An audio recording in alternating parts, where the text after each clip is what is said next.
You have a good relationship with your dad? I do. I do. Yeah? Yeah. What's your favorite thing for you guys to do together? Fish. I love that. Yeah, fishing. I feel like that's such an old school thing that you don't see anymore where a guy's like, hey, son, come with me. We're going to do some fishing.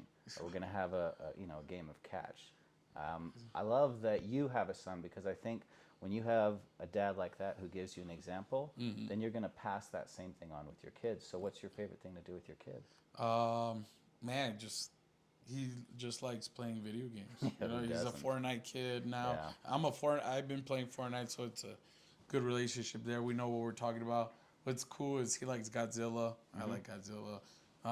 Jurassic Park fan, so I was like, all right, we got a good relationship here. And what's crazy is all the things he likes. I don't know till like later on. Like there was a certain character I had in Call of Duty, and I'd even asked my son what was it gonna be for Halloween, and they sent me a picture, and he's literally my Call of Duty character for Halloween. He's like, "Oh, I'm your character." I was like, "Oh, shit, that's pretty cool," So we click in a lot of things, Pokemon and stuff like that. So yeah, and the only difference between my relationship with my son and with my dad is I actually understand what we're talking about. My dad didn't know what was Pokemon, Dragon Ball Of course. Z. You So know, you feel like you relate a little bit better to your kid than yes, your for dad sure. did to you. I Yeah. think that's actually kind of like what I've been noticing more about parents Mm-hmm. is when I was a kid, like I'm a grandfather. Oh And wow. when I was a Well, there you kid, go. grandfathers didn't look like me, grandfathers Mm, didn't act like me. mm, They're always tired, they're always angry, they're always kicking kids off their lawn. mm, And I think that this generation sees the importance of making that strong bond yeah. between parents and kids. Mm, And I think the way it happens is don't allow yourself to get so distant from mm, what your kid is into that you can no longer relate to them. for So what sure. you're doing, although someone would look at it and go, oh, playing computer games with your kid, that's ridiculous. That's the most important thing you could be doing at this time. For sure. Do you listen to a lot of podcasts? I don't. All right. I I don't. have one I want to recommend to you. It's called The Raven. Okay. It's about this 75-year-old guy. For the Okay. last 35 years, Huh. he's run 8 miles a day on the sand. Wow. The Raven. Okay. So check that out. Okay. How do you stay motivated on days when you're not feeling it? Um, just saying, get up. Get up. Like I literally. I kind of always thought to myself like, what is others doing? And I know it was, I know a lot of people are like, don't care what others are doing, but this is a competitive sport. That's right. So I was like, you know what? I'm gonna wake up 7 a.m. Because your get training opponent's done. awake Yep, exactly. and he's training. Yep. Yeah. So, but that's how I feel, right? We don't know what he's doing, right? But I feel like the more the opponent that I'm fighting is myself, because like in any of these fights, I like to say those 6 losses I've had, I didn't lose because of my opponent. I lost because of myself. Like I wasn't going through the right times, the right things. Like I would have way different advice for fighters. Like you have to be mentally good or mentally solid. Like you have to be cold hearted. You have to once you step in the cage, that's it. Yeah. Everything kind of is left behind in the cage, and when you're fighting, that's it. Your art, the world is stopping for you 15 minutes of your life, Yeah. and there's so many people watching you, like, make it fun and make it happen. Do you make New Year resolutions? Nah, I Okay. don't believe in that. So, are you a superstitious person? Uh, what's crazy is when I get in the cage, I have to jump 2 times, You have to knee jump high. 2 times Yeah, when you enter the cage. yeah. Why? It's just You a gotta. feeling. Like if I have that, like I'm like, all right, I'm ready to go. And you Like that. believe in manifestation. Yes. So tell me what's the significance of 30 and 30? 30 and 30. Yeah. You were 30 years old Oh, when you joined the UFC, and it was the USC's 30th anniversary. yeah, yeah. So how did that work for you? Man, it was crazy. Like I could say it was somewhat it was meant to be. Like what's crazy is like on my 30th birthday, my mother passed away. Really? Yes. On your birthday? Yeah, on my birthday. Damn. And they decided they told me, they kind of like it was my dad, my sister, and my brother. They kind of were like, "Yo, you want to do this?" Like they asked me, and it was kind of tough to be like, you know what, like it's we can't, and they were already pressuring me what's the decision? You know, we're gonna keep her as a vegetable and on these machines, And she had cancer, correct? yeah, she had That's cancer. horrible. I'm And really sorry, Chepe. yeah, man. I Well, I happen to appreciate. be super lucky. Both my parents are still alive and healthy. But in this life, the one thing I'm not going to be able to avoid is going through that. Yeah. So someone like you who already has is someone that I'll go to in the future and say, hey, what kind of steps did you take and how did you get through it? Because there's no avoiding it. It's just a matter of time. Yeah. Well, man, to be honest, I kind of, you got to look at it as like, I grew up with my mom kind of sick. You know, she was already, like, the cancer was already developing and they couldn't find any signs. So she was always sick and throwing up. And what's crazy, she would take me to all these tournaments. And she'd be Well, that's sick, what I've you read know? about you is Yeah, that yeah. she was always there taking Yep. you to these places. Yep, And you yep. have all these pictures of her and you're always like doing it for her. And she, all along the way, she's slowly passing away. Yeah, yeah. Wow. Well, she kept fighting. You know, like I see her go into the chemo radiation, get fried, and walk on and be like, "Let's go." And I'd be like, "Damn! Like, if this lady keeps on Yeah. going, like I gotta keep You've going." got no choice. And she would tell me, she's like, "You're not gonna quit." I remember I lost 2 times in a row, pro career, and I was like, "Man, you know what? I could do other things." So my dad comes from 21 brothers and sisters. Well, You that's know, a old school so Mexican thing. yeah, yeah, exactly. So guess how You many know, I come from? well, 11. wow. Do you know Well, that's there you almost go. unheard of these days? Yeah. 21 though. Yeah. I mean, obviously So your parents loved each other or yeah, grandparents. yeah, yeah, they did. You know, and same thing. Like my father lost his father at a very young age, and they did not know how to really handle it. You know, everything kind of got chaotic where they were too in Mexico. Excuse me. But yeah. So like even us being taught what they were taught was definitely different from where we're from. Yeah. You know, in America is way different than Mexico. You know, the opportunities for an American citizen is different than, you know, an immigrant. So, yeah, just growing with that was kind of crazy, but yeah, It's amazing. yeah. What is a dream fight for you? A dream fight. Yeah. That's a tough one, man. Like I had one, and it was Jose Aldo. Fuck Like yeah. I was like, man, I want a kicking war Yeah. with this guy. Yeah. But I kind of felt like, oh wow, I got Jack, who's another fucking kicking guy. So I was like, okay, this is the Jose Aldo of this time, you know. Sure. So I was like, yeah, this is nice. But man, like it kind of sucked. Like thinking of it, like in my young 20s, I didn't get to fight those guys that are already done. Frankie Edgar, a lot of guys that I was hunting down. Sure. You know? A lot of guys were the old school guys. You know, that's what I'm saying. Like where I was taking a lot of things, even from GSP and Anderson Silva, all those guys. Even Gray Maynard, like I wanted to, like I was a 55er at the time, so I wanted to fight all the 55ers. I was like, bully. Khabib, let's go, you know, like everybody. Like I just wanted anybody. Like if I had my chance in the UFC at that time, I would have shot all those other guys, just like Gregor Gillespie. You know, he made it in the UFC. You know, he obviously was like. Is he still Like, fighting? I have no idea. I feel like just I know haven't he seen got him on the knocked scene out. in a minute. He won a fight, and I think won another one, and then he's doing a fishing thing now. So, Yeah. which is cool. You know? What do you want to be remembered for when you're finished with fighting? I really don't care about that, Yeah. man. You know, the remembering thing is pretty tough. I feel like we're only gonna be remembered for like 100 years. You know, Maybe. maybe. You know what's crazy you say Maybe. that? I was in a house today, right? And we're remodeling this home. Down in the basement is a little tiny 3x3 picture of an old man. Well, Okay? He's probably the great grandfather of this family. He's probably the one that like laid down his life, set the pace, taught everyone how to do everything.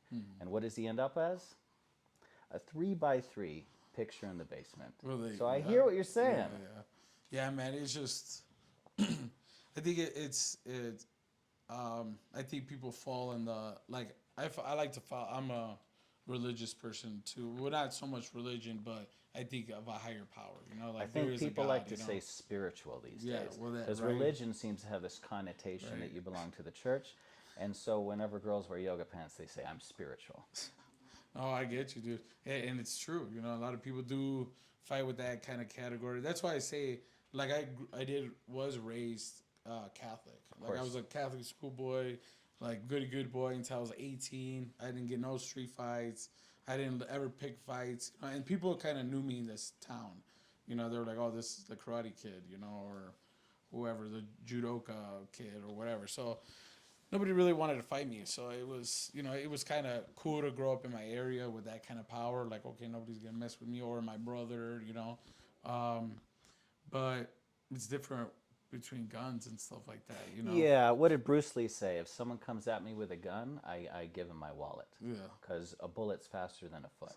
Yeah, for sure. And but what's crazy is like in our area, what's crazy, yeah, man, just thinking about it. Some people, if they rob you, they got whatever they want, they'll shoot you. You know, they don't care. They first of all they have to get rid of that witness. You know, they have to, and then a lot of kids in that area at the time when I was growing up, what they did was they captured all kind of the gang leaders, put them in jail, and left all the 14-year-olds kind of on their own. That's like that things. documentary, City of God, Yeah. where those young teenagers are running the favelas as yeah. gang members, Yeah, but and they're all in their teens. Yeah, and that's Chicago, dude. Like, they could say like, yeah, there's a lot of leaders, but the leaders keep going. You know, obviously, if they're a competition to the government or whatever, if they're doing illegal things, you're gonna get caught. You know, and there's always a snitcher. You know, El Chapo, the greatest. You can say drug dealer ever. Look at snitchers. Snitched. Yeah. So it's that's what's crazy about that little area. A lot of 14-year-olds are doing the shooting. You don't see 30-year-olds shooting anybody. You don't see 20-year-olds. It's 14-year-olds, 15-year-olds trying to rep a block, or a color or a certain race. And that's kind of the mix. Like in Chicago, there's like a big mafia, gangs, cartel, all this stuff. It's a crazy mix, and you have to. It's like a jungle. You have to learn your way there, where not to be. The street lights come on. You got to get home. Wow. And the thing is, like, people say, like, why do you want to learn how to defend yourself at 6 years old? But it's the natural reactions, like to run and duck, hide, what to do in, during an event, something happening, like you want to be able to respond. And in fighting, you're kind of saving yourself, you go into that survival mode, that's why I was saying, like, those fighters like to hit me in the nuts, poke my eyes, because it's a survival instinct, it's fear, it's not, oh, this is I learned it from my black belt judo coach. Nah, it's they're like legit fear things, and that's why I feel like I was able to respond in those kind of ways when there was like incidents happening.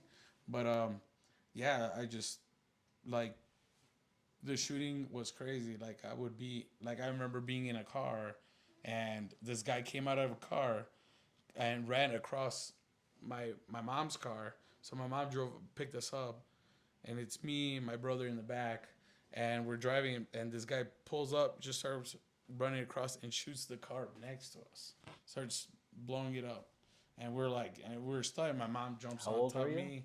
I was like 6. Jesus. That's when like the fight. So like I think 2 weeks later, that's when they kind of put me in mixed martial arts. Like, Well, like, that kind of all makes sense now. Like, I know I was saying it almost jokingly earlier, but with that story, I would do the same with my kids. Yeah, dude. And then it's to keep us out of the streets.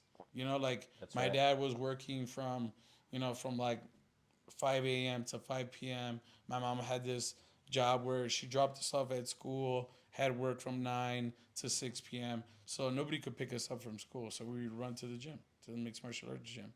From 3:30 to 8:30, we got all our energy out, did our things, go home. Mom has, food ready. Dad is chill.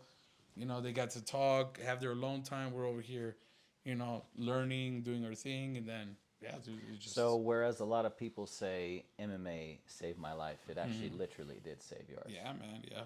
How important is it to watch tape on your fights? Very important. I even Why? watch myself, and it's so ugly. I'm like, ugh. Wait, watching yourself is ugly? Yeah. How? Because the mistakes. You're like, I know better than that. Why am I doing that? Why did I respond like that? Why did I move this way? Why did I breathe that way? You have to look at yourself as that animal. Like, how would I beat me? You know, that's how you got to look at it. That's why, like I even was explaining to some of my teammates, I've been practicing more of my left side, my southpaw. Yeah. You know, like my last fight, the guy kind of chopped up my shin. You know, so I went southpaw, finished the fight southpaw.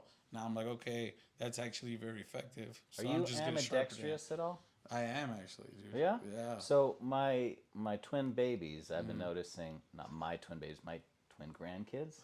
Yeah. That's awesome. Wow. I was noticing that when they're playing with blocks, they'll start with their right, but then they'll shift to their left. Yeah. And when these guys, my twin brothers, Ryan and Robin, were kids, they were really into baseball. And so I thought, oh, it'd be really cool if I got a mitts. And one of them's right-handed and one of them's left-handed. So I got him a right-handed mitt, and I searched all over town, and I find a left-handed mitt, only to find that he actually catches and throws with his right hand. So Wow. it's a waste of time, but whatever. But it takes the dedication. So like my dad knew I could be sharp with that side if I take the practice. So my dad would make. So I came up with soccer too. So just for me and my dad to be in the same kind of, eye to eye. I played soccer, so I would have something to talk to him about. Sure. I didn't know I didn't have anything else. Fighting was nothing. Like it's like, oh, like I don't want you doing this. He didn't want me doing that. He wanted me to do other things. He's like, you could, work in an office, do all these other things. You could help people instead of be the fighter. You could be the coach. Totally. Like, always. And you probably will. Yeah, for sure. Yeah. And that's what I've always told him. In time, I'm like, hey man, like, watch, I'm gonna make it to the UFC, and that you could tell me something later. Then, right? I want to ask you two more questions, Yeah, and then you're we'll quit it. So the first one is, anyone you want to give a shout out to, anyone you want to thank, anyone you want to kind of plug while you're on here? I don't know. I don't even know, dude. Yeah. Well, shout out obviously to my partner, Claire Guthrie. She's always. Wait, can I ask you a question? Yeah. Tell me if it's too personal. No, you good. Whenever you talk about Claire, you say partner. Yeah. I think it's kind of cool because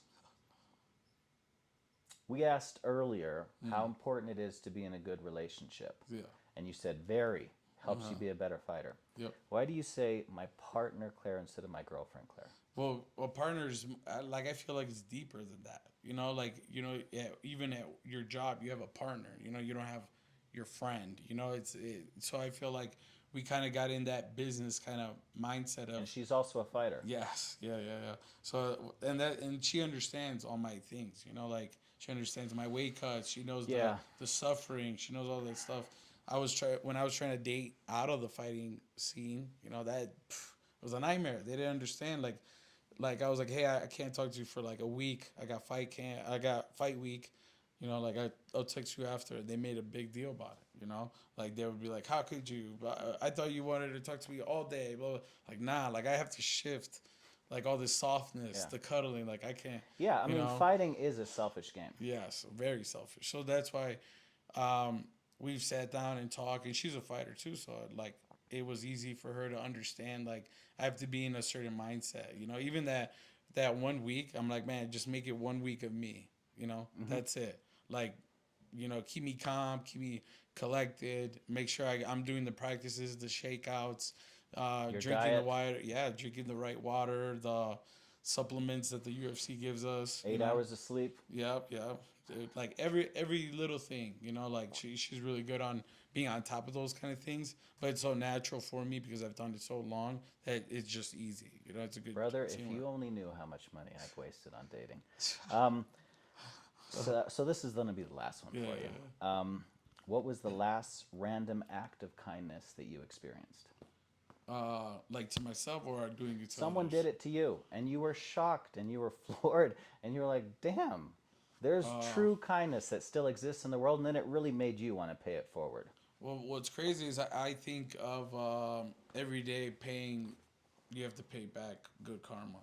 Like I've asked God for nothing but a relaxed and chill life. If I have to weather something, but I've got what I've asked for. I manifested it. I've worked very hard for those things. And since you were a kid, you So- said you wanted to be in the UFC. Yeah. And you are. Yeah. So it's like, what can I ask for more? So it's more of me giving back, like sometimes I want to give back so much that like yeah, I can't control it. Like sometimes I want to when I coach kids, I'm like, man, I want to coach this kid where he's gonna be a world champion, but I can't do that in 1 hour, you know. And that's where I have to kind of practice of the coaching, like what can I teach them and how will they pay off, like through it, you know, even opening a door or Sure. anything like that. What's cool is I see that a lot more here. You know, in Chicago was way different. You know, people are more, Do you you know, think they're me kinder in mugging, you know. Colorado? Yeah. Oh, wait, well, like We the should make areas a I am at, you T-shirt know. that says "Kinder in Colorado." Yeah, yeah, man, it can. You know, like I've run into nothing but positive people here.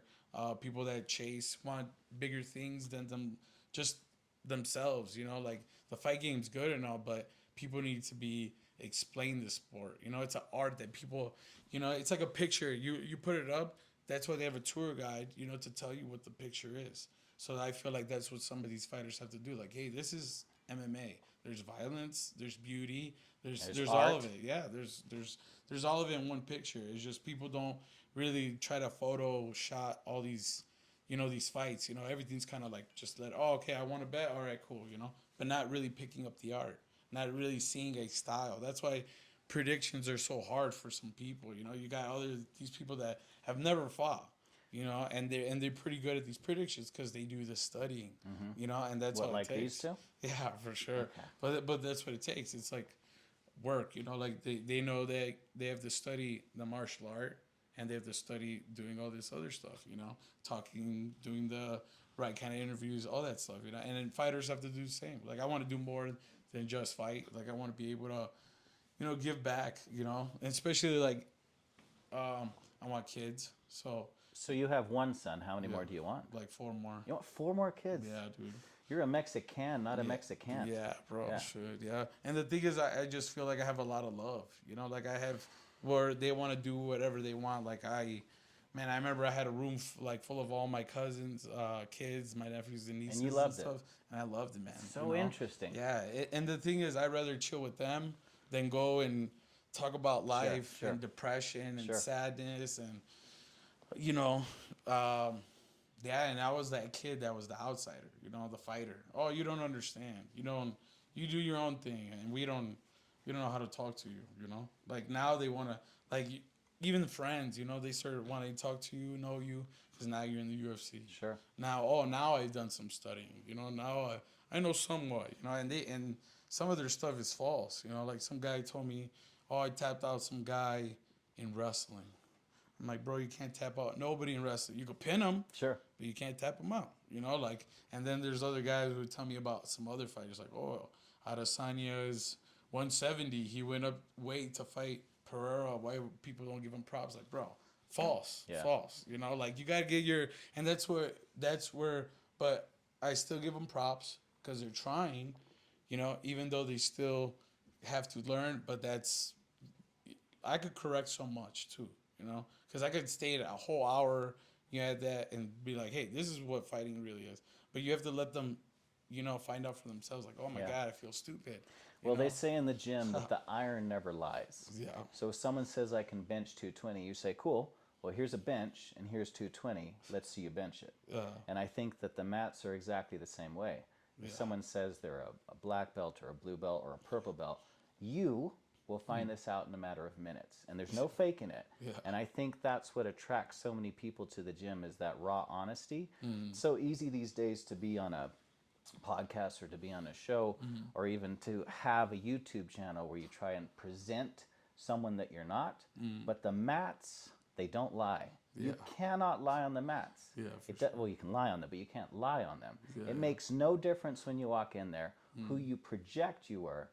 You will come out who you really are when you're on the mats. Yeah, man, for sure. That's why I'm trying to be as real as I can in this game. You know, like I'm trying to take I fight anybody, any who, anywhere. You know, like I want to be that gladiator of the time. You know, Yeah. of this fight game. Because everybody else, you know, they're trying to pick fights, do other things. For sure. So I kind of want to be that new impact of like, hey man, this is the real fight game, and the real thing is us fighting. It's not the talking, the That's press right. conference. Like, all that thing is one thing, but when we fight, let's go. You know. Well, Chepe, we can't thank you enough for coming on here. I mean, this is only our 3rd episode. For So we actually really appreciate the time. Thank you. I know that you wanted to get more practice, but honestly, so do we. So Yeah. we really sincerely appreciate it, and we honestly can't wait for your next fight. Please, give us another interview when you're done. Tell us how it was. I mean, we'd be so excited to hear the follow up. Yeah, man, for sure. I hope this is not my last. I hope No, you guys absolutely invite me not. again. Yeah. So I like to keep up with some of the stuff too, and you guys Sure. teach me along the way Well, too. how did you So think it went? yeah, it was great, man. You liked it? Yeah. Yeah. It was Well, you good. make it easy.